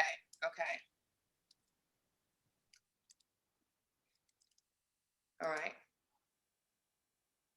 Let's go back here. We're at the end. Thank you guys for being so patient. So I did go back and I was able to look and to see what the revenues have been to date. And I put that number in versus just what was on my Schedule C for 2020. So now we're at the EDI information. Do you wish to enter EDI information? EDI is electronic data interchange. The system defaults to no for this question if you do not want to. I don't want to, because I don't know what it is and I don't have time to figure it out. So I'm just going to hit no and save and continue. It's the default. Do you wish to be included in the disaster response registry to potentially provide debris removal, distribution of supplies, reconstruction, and other disaster or emergency? Yes, I do. Why? Because like we saw in Texas, with everything that happened with the weather event that they had, if they ever were to need a staff of notaries or people on deck to be able to facilitate the FEMA monies and things of that nature, I would want to be there for that. So I'm going to say yes, please add me to that registry. And does my company require bonding to bid on contracts? So I'm not. No. And okay. bonding is usually when we're talking about construction. Oh, okay. So that'll come in when I do my real estate stuff. Right. Okay, select whether your entity can provide disaster response services. If you select any state, you are saying your organization can perform in any declared disaster, any area nationwide. Alternatively, you can narrow the geographic area. I'm going to say any state. And the reason I'm going to say any state is because I have a network of notaries, right, that I'm building. So I'm going to say any state for that reason. If I did not have a network that was already built, I wouldn't do that. Okay. Not only that, Amy taught us in the notary meet and greet yesterday that thanks to the Freedom of Information Act, I can get a list pretty much of any notary, any state in the country just by asking for it. Okay. So it's just, most notaries are just going to be an email away based on that. So that's going to be a save and continue. I'm going to review my assertions and we're just going to move quickly through here. I believe everything is good. Who are the persons within the Complete Signings LLC responsible for determining prices? That's going to be moi.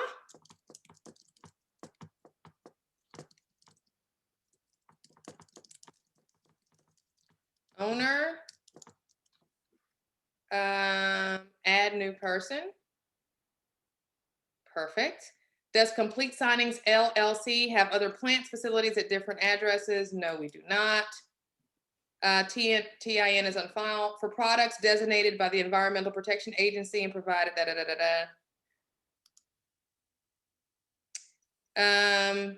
don't have any products designated by the EPA that I provide. So I don't want to say no, because that might throw me off. I don't want to say yes. So what I'm going to do is I'm going to say vendor will provide information with specific offers to the government. Save and continue. Uh-oh, she forgot something. Please enter name for question 1. Okay. Please enter title for question 1. I thought that's what I did. But you also added another person and you didn't put anything there. You add a new person, so you need to either. This one, yep, delete it. If you can. Perfect. Yeah. Okay. And now let's see if that did the trick. Okay. Is complete signings a small business concern that wishes to be considered for status as a labor surplus area concern? I'm not exactly sure what that is. Labor surplus area. This provision applies to small business concerns only. The bidder's status as a labor surplus area concern may affect entitlement to award in case of tie bids. If the bidder wishes to be considered for this priority, the bidder must identify in the following space the LSA in which the cost to be incurred on account of manufacturing or production by the bidder or first-tier subcontractors amount to more than 50% of the contract. Failure to preclude the, okay. So this is a priority type of situation, but I don't provide any products. I'm not manufacturing anything. Right. So I think this is going to be a no for me. Because if I answered yes, I would have to go on and indicate the LSA in which the manufacturing or production costs amount. So I would have to go and do that, and I don't have the ability to do that. Is complete signings owned or controlled by a common parent? Okay, the answer to that is no. Our records indicate there is not an active exclusion for Complete Signings LLC. Are any of Complete Signings LLC or any of its principals currently debarred, suspended, postponed, No. In the past 3-year period, has Complete Signings or any of its principals been convicted of a no? In the past 3 years, has Complete Signings been notified of any delinquent federal taxes? That's a no. Is Complete Signings LLC or any of its principals presently indicted? No. Within the past 3 years, has Complete Signings been terminated for no?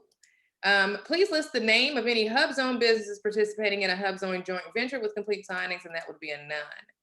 12 is reserved. Our records indicate that Complete Signings is not participating in a woman-owned small business joint venture, is not participating in an economically disadvantaged woman-owned small business joint venture. 15, does Complete Signings LLC provide any data to the government that qualifies as limited rights data or restricted computer software? That would be a no. And we will save and continue. Okay, looks like here we're going through some more questions. The answers below are going to small business, Okay, great. Yes, yes, yes.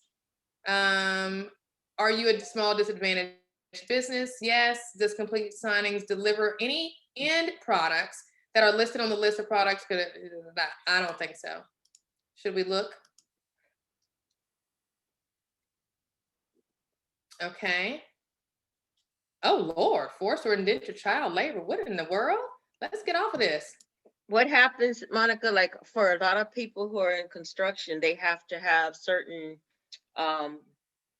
boards set up with certain information. And so it's usually for people in construction. I gotcha. Different things they have to put up. Gotcha. In their work area. Has Complete Signings LLC filed all required EEO equal employment opportunity compliance reports? I don't have any equal opportunity compliance reports. So, and that's usually also something that they're going to use when they're in construction. Okay. So we're going to say no. Please, or not applicable is not an option. So I'm just going to go ahead and go with no. Please choose the following statements that applies to Complete Signings. Complete Signings has developed and has on file an affirmative action program, does not have developed, Complete Signings has developed and has on file affirmative action programs required by state of, yeah, we do. Does Complete Signings provide maintenance, calibration, and or repair of infinite? No, we do not. Okay, and let's hit save and continue. Does Complete Signings provide services as described in FAR? Automobile, financial services, hotel, motel, transportation, real estate services, relocation services. None of these are going to apply to this Complete Signings role, but I will be looking at this a lot closer when I get to the real estate because it is listed there. So I'm going to go ahead and go with a no. And does complete signings ensure that each service employee will not applicable? Do you have any Is complete signings an inverted domestic? I'm just gonna say no. I'm pretty sure we're not. Inverted domestic corporation and subsidiary have the meeting given in the clause of the contract. So that's what it's talking about. I am not a subsidiary of anything. Is complete signings a subsidiary of an inverted domestic corporation? Does your entity have any unpaid federal tax liability? Has your entity been convicted? Did complete signings receive 7.5 million? If I did, I would not be on this Zoom. And does complete signings have occurred? No, it does not. Does complete signings use? No, it does not. Save. Our records indicate that have not selected. Indicate that complete signings LLC have not selected NAICS SF part. Information is okay. Good. All right, we're almost there. It looks like it may take a little longer. Some of you guys have to go. I totally understand. Does complete signings wish to bid on or currently hold any DoD issued or DoD funded contracts? I want to bid on it all. Right? Is that what you guys did, Kara and Desiree? Department of Defense, did y'all put yes to that or no? I believe I put no to that. What about you, Desiree? I don't remember if let's see, any currently hold any, okay, wait, which question was it? Number 35, does Complete Signings LLC wish to bid on or currently hold any DoD or DoD funded, DoD issued or DoD funded contracts? Oh yeah, I answered no to that one. I think I'm going to answer no to that one as well. Okay, holy moly. I have read each of those and I'm going to save and continue. Okay, does Complete Signings wish to apply for federal financials? Currently, yeah, sure, why not? Okay, I have read all of that, save. All right, mandatory points of contact. We're getting to the gusto, folks.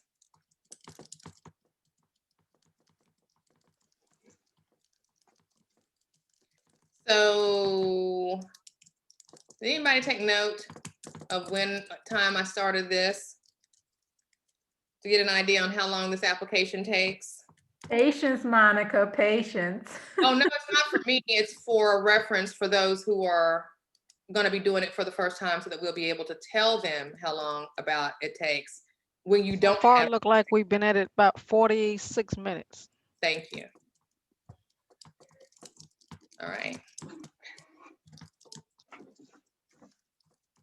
So you can tell people confidently that if you don't have your stuff together, it's going to take you about an hour because you sat here and watched me do it, right? Because I didn't have my Desiree, how long did it take you? It took me about an hour and I Okay. had everything in front of me, but I did it on a day when it was rainy, a Sunday afternoon. I didn't have any distractions. So I was able to just go in and just add the information as I needed to. But every time I went to a new page, I noticed there was a drop down and there were more questions to answer. So yeah, it can appear daunting in the beginning. Yeah. Okay. I'm gonna try it. So I'm gonna give myself an hour and a half to be on the safe side. Right. I still haven't even gotten my DUNS number, so, and Oh, I'm you late. still hadn't heard anything yet, B? Nope, haven't gotten anything yet. Nope. But you got to remember, I just had to go through that whole name change and everything literally 3 weeks ago. Oh, okay. So that So might be a yeah, little that's hold up probably there. part of it. Don't wait to hear from them. Call them.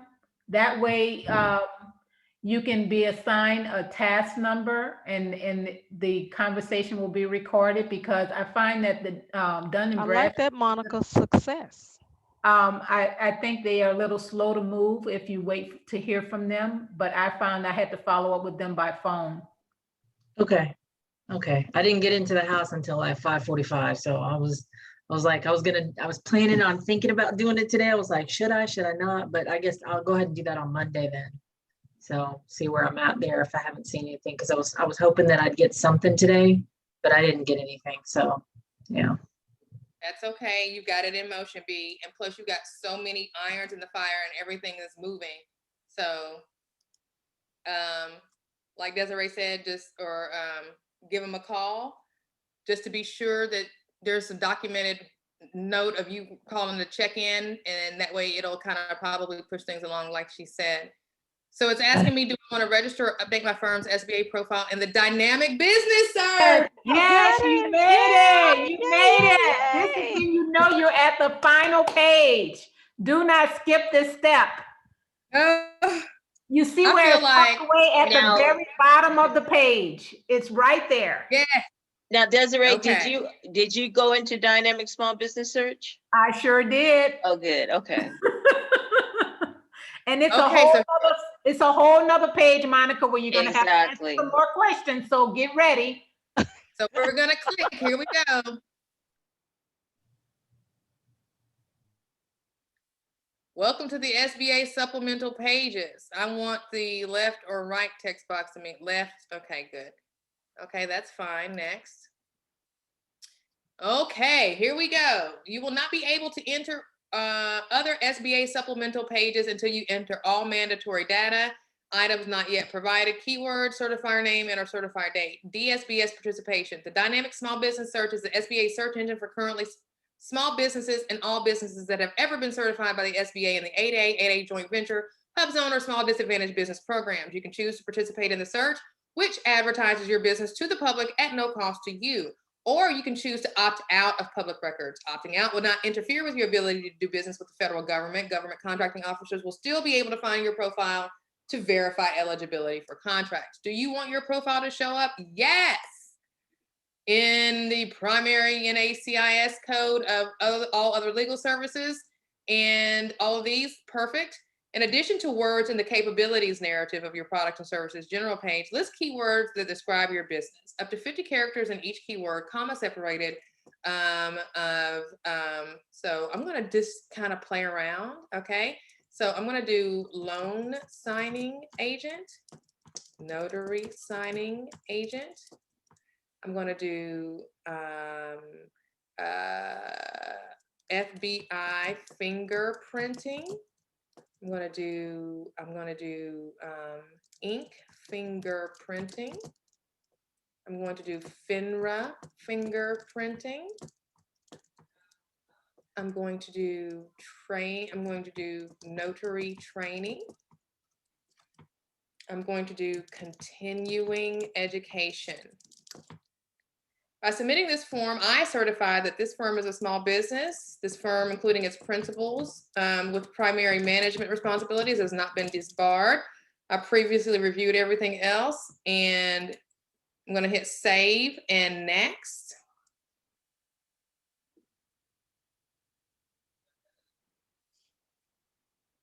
Save and next.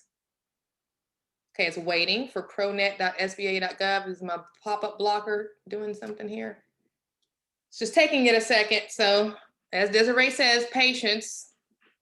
In the lower left-hand corner, it says it's thinking, and I've got about 28 minutes before it times out. So hopefully it will not take that long.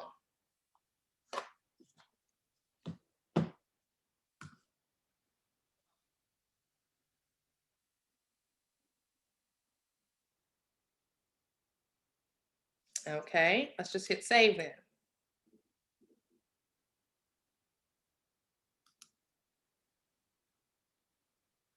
All right, let's hit next.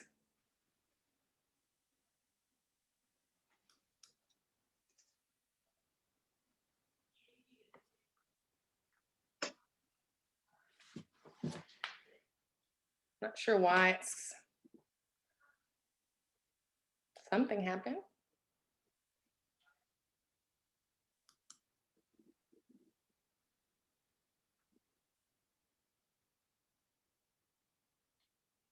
Don't tell me it's going to get here and act up. There we go. To update the following field, you have to update your profile in the same. Oh Lord, no, we're not doing that. All of these are correct, okay? So we're going to go ahead and go to the next.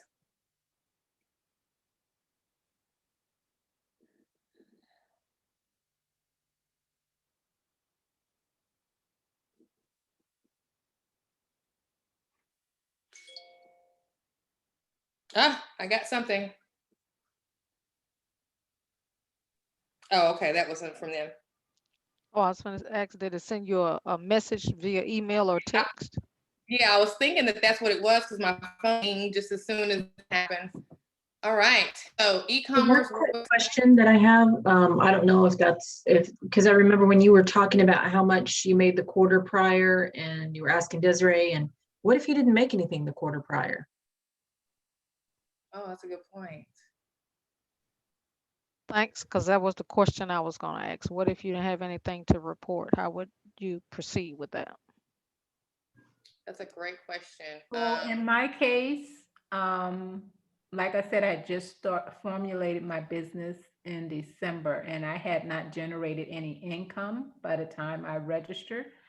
I don't think it allowed you to put a zero. So I just put one, like as in $1, and they had no issue with that. I don't think they'll allow you to put zero. No. Okay. So that's what I did, and it went through. Okay, sounds good. Thank you. Okay, now when it's asking for e-commerce website, I had to make sure I put the HTTPS or the HTTP :// before it would allow for me to go. So I just went to my website to just make sure of how it was listed, and that's where I got that from. Get copy and paste to make sure you had it correct. That's right. That's right. So I'm telling it to hit save and next. And this seems like it's just a little finicky, this particular system.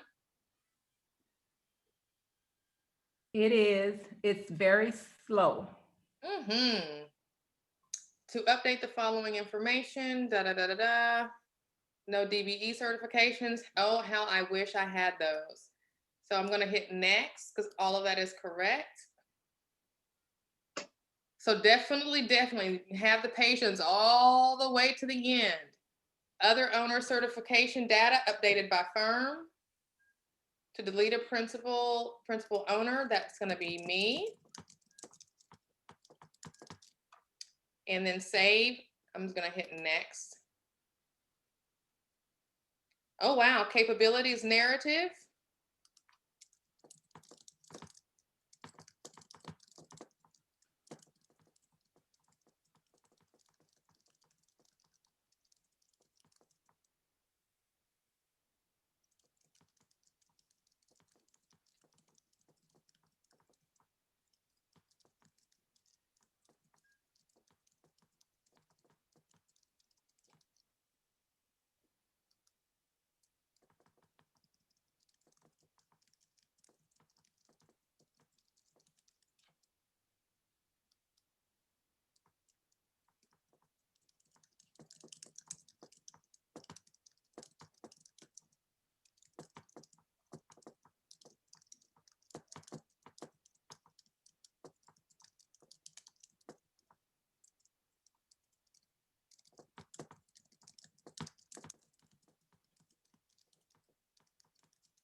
She's a little long-winded, but we're going to put something in there. All right, so next. If you have not opted out of public searches, exporter, no. Services, desired business relationships. Desired business relationships. I'm not exactly sure. Export objective, I don't have any. So desired business relationships, it says, please explain below. And there's no below to explain it to.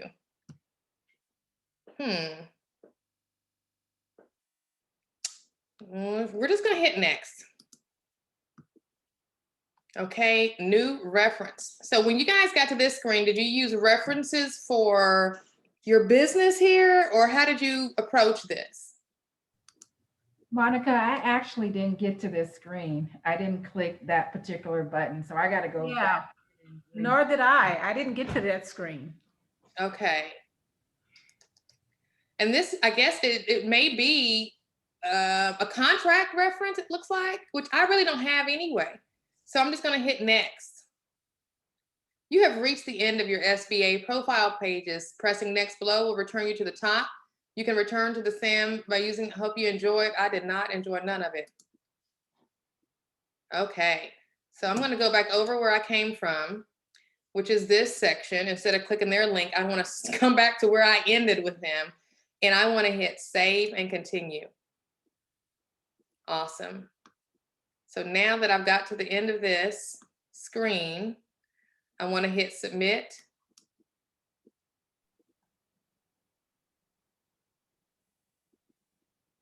Congratulations. Woo! You did it. That's about 1 hour, Monica, 1 hour. Yep, I was just gonna say And that that's took an what hour. You were very fast with it. So you figure some people it could take. So for Violet, that's gonna take 2 hours. Molly, you can do this in an hour. Come on. Okay, I'm gonna take Now- your word for it. Violet can do it in an hour. Monica, if everything goes well, in a couple of days, you'll probably receive an email. It's going to come from DLA.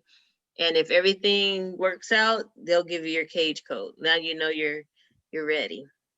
Yes, Right. I'm proud, Or- Monica. I'm proud for or- you, Monica. That means I'm excited for me. Or the other case is, if, remember you said there was something that needed to be corrected, they will notify you, and you just want to be as responsive as you need to be when you see the email come across. Not to ignore the email, and then they give you the 3 days. Make sure you get it. I'm going to be watching my email like I'm gonna be stalking the emails. Put it on your calendar. Now, Monica, the change that you need to make, do you need to change that on the IRS.gov or Dun & Bradstreet? Well, it's actually IRS, because like I say, the tax professional at H&R Block, when she entered my address at the beginning, she just used the same address for all my businesses, and I didn't catch that. So the only thing that's different on my tax return is that on the Schedule C, it has my home address, and on the Dun & Bradstreet and everywhere else, the tax file or the LLC filing, it has the 352 West Northfield Boulevard, which is not, which is the correct address. So I may get a ding because of that, but thanks to you guys, I got this done today. Had we not had this DIY mastermind, I wouldn't have gotten that done. I was supposed to have this week called Sam to get my People First Realty Sam registration that's already in process moved forward. I was kind of down in the dumps about that, but having gotten this accomplished today, you're talking about a productive week, way to close it out. Okay. So thank you guys. This is what this is all about. Monday, we're right back at it. So our meeting on Monday is in the evening. So actually, no, we don't have, yes, we do. We do on the 17th, Monday evening. So you guys that didn't get a chance like me to call Sam on whatever issue you were having, you got all day Monday to get that done, because we will be back call them first thing Monday. Okay, we'll be back in front of each other at 7 o'clock. So let's get some stuff done this Look weekend. forward to seeing it. That's right. Can I give a praise report real quick? And I may need a pass on evening classes, because I am going to be onboarded on Notary Cam as a ROM. Yay! And so that is great. Aretha teaches her trainings in the evening, so I may have to miss some of the classes because I've started training with her next week. So Oh, that's great. That is great. Congratulations. Well, that's a good reason. Thank you. This is development, and this is a good reason to not be in class is when you have put in the work that you need to be able to go do other stuff with. But I miss stuff, and I don't get to ask questions when I'm not there live. So it's like, oh, Aretha, can we do this in the daytime? She's like, no, I teach in the evening. So I'm like, okay. But yeah, I'm happy for you, Desiree. And Desiree, she's an excellent teacher. I used to work with Notary Cam. So just make sure you follow what she says and you'll be fine. Well, I also want to encourage anybody else out there, get your RON certification because Notarize is going to be in Tennessee. I think they start May 18th. So I'm signing up with them as well. And this is the thing with you guys that have a Notary Nerds University membership. Aretha teaches Making Money with Ron every month here on the platform. Exactly. And she takes her past students and gives them an opportunity to, Desiree actually did this, if I'm not mistaken, passed Aretha's test, ended up on a list, and those names she sent over to the owners of Notary Cam who absolutely love her. So if you are not, if you're able to do Ron, but you haven't taken Aretha's class, that's just one extra reason to take it, in addition to the fact that she's done well over 1,000 Ron signings and she knows what she's doing. What is Aretha's class? It's called Making Money with Ron. She's on the calendar this month on the 24th. Okay.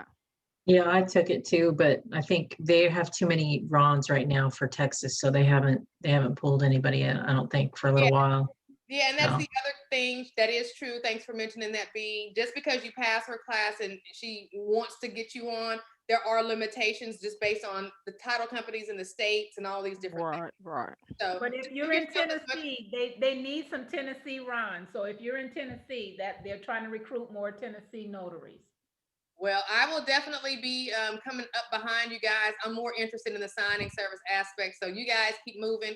I'm looking forward to Amy's platform. I think it's going to be revolutionary as far as CyberRising. Yes, hers is going to knock it out the box. Hers is going to knock it out the box. That's what I'm waiting on. I want to deal with that and see if that can be my platform of choice. So I am exhausted from that. You guys, I'm about to turn off these lights and take off all of this work stuff and go enjoy the evening. I'm excited for you. I'm proud of you, Monica. Thank you, Violet. And you did it. Work on what you can. So Monday we'll have something to report. And congratulations again, Desiree. I'm so proud of you. Yeah. Monica, what's the issue with tomorrow as far as the 2 classes you have scheduled at 11? Yes.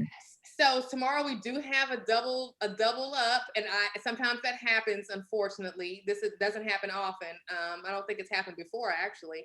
But we have refinance. I'm sorry, we have the 10 attorney target at 11 to 12:30, and no, we don't. Reverse mortgage advance. Tiffany can't teach that tomorrow anyway. The calendar is going to probably be uploaded. I don't know if Roxana got to that today or not, but rest assured you'll be okay tomorrow. That class, Tiffany has something going on, so she moved all of her classes to the 28th, the 29th, and the 30th. So we only have 1 class tomorrow then. Yeah. We have 2. We have 10 attorney target, and then we've got the Sebastian's class, which you guys don't need to go to that one. That one's for the new notaries. Okay. Yeah, that one's going to be tomorrow evening. But so yeah, for us tomorrow, 1 class, and that's not really a class. We're just logging. That's the one you're going to get that information. You're just getting your attorneys. That's correct. I don't want to be a bore and obnoxious, but I'd probably have to jump to the front of the line because I'm only going to be in there for about half an hour because I've got to leave to get to the meet and greet. So. Gotcha. I did see that text. Okay. So yeah, I'm excited about the meet and greet. Don't forget. Congrats on that, B. Congratulations, B. I know. Too bad I'm too far from you. I can't drive to you. Maybe next time though. Hey, exactly. I'm open for any of that. I'm open for anything. And I would go in July to Tennessee, but I'm expecting my first grandbaby. So. Oh, congrats on your grandbaby. Yeah, she's due in July. So I don't know what day exactly. We're going to find out. July 9th, we're claiming. That's her birthday, right? That's I don't know. We've only got a couple Cancer. We've only had like 2 Cancers in the entire family. Everybody else is a Gemini. So I said, you know, luck is not on my side. So we'll see what happens. All right, you guys, it's always a pleasure networking with masterminding with you guys. It's been a very productive week because of this for me. So I thank you. And I will see you guys that are going to be on the call tomorrow at 11. At 11. Everyone have a good evening. Okay, you too. Good night. Good night.